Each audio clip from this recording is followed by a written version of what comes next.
mbokk yi tey dañoo ñëw tey fas yéene la jox benn secret boo xam ne ba am solo la ci dundu doomu aadama ndax nit dafa nekk di dund te si biir dund bi ñu nekk di dund nii mënu ñëw moytu lu jëm si wàllu cat wala wàllu làmmeñ wala liggéey wala ku soxor wala ku añaan wala ku yéene di la def lu bon wala di la ko wax xam nga loolu mënu ko tere kenn mu def la ko waaye nag mun ngaa aar sa bopp mun ngaa ñett sa yaram mun ngaa defar sa yaram ndax jamono juñ toll nii ñu ngi gis ne yenn saa yi da ngay xëy rek ay mbir di daanu sa kaw doo xam fan la jóge cat ak làmmeñ ak yaakaar yi tas ak def ak feebar ak yaram bu diis dégg nga yaakaar yi tas yenn saa nga nekk si diggante muy am ay jafe-jafe ki nga bëgganteel wala ki ngay seel wala si sa dund kon ñaareel nit ki nay raxas yaramam nit ki nay defar yaramam nay aar yaramam ba nga xam ne tey defkati ñaawteef ñi nga xam ne dañoo añaan soxor te nga xam ne duñ calculer dara duñ nangu ndogalu yàlla dañuy tëb rek di def lu leen neex wala tey ñaareel sax ñu lay catu wala di la bët wala di la làmmeñ ba nga xamante ni say mbir day taxaw ak si lu mënti doon nag kon loolu baax na pour nit ki di ko def kon lii nag bëgg naa ngeen déglu mu baax ngeen def ko te partagé ko bu ko defee bu soobee yàlla dana raxas yaram ba mu set te képp ku fas yéene di la def lu ñaaw wala lu bon moo xam dalay làmmuñu wala di la liggéey wala di la soxoree wala nangam kooku moom na noppalu waaw incha allah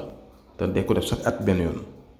pour ñi nga xam ne ñu ngi bëgg a def istixaara di seetlu seen mbir moo xam seen mbiru bopp ngay seetlu wala wàllu diggante wala ndax seen biddiw yow ak ki ngay bëgganteel ànd na mu ngi ñu yónnee message si 76 605 63 19 am na whatsapp incha allah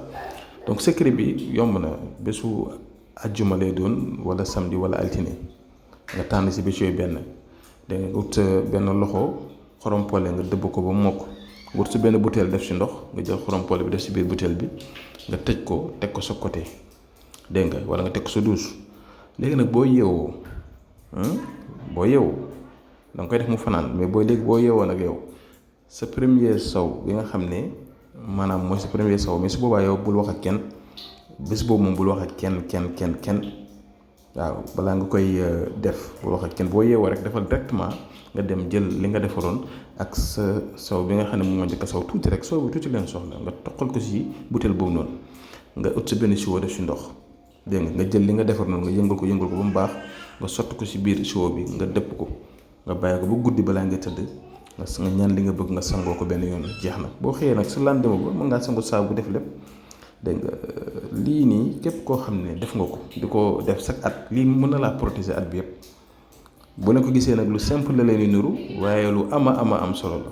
maa ngi lay déggal yow may seetaan def ko te nga partagé ko pour ñëpp mën see jot lii day blender sa yaram kenn du la mën a catu kenn du la mën a cat nag kenn mënu koo blender moo tax ñu la chaque année nga di ko def benn yoon waaw ndax nit ñi moom dañoo doy waar kon defara sa yaram ba nga xam ne lépp lu ne si yow dana teggeeku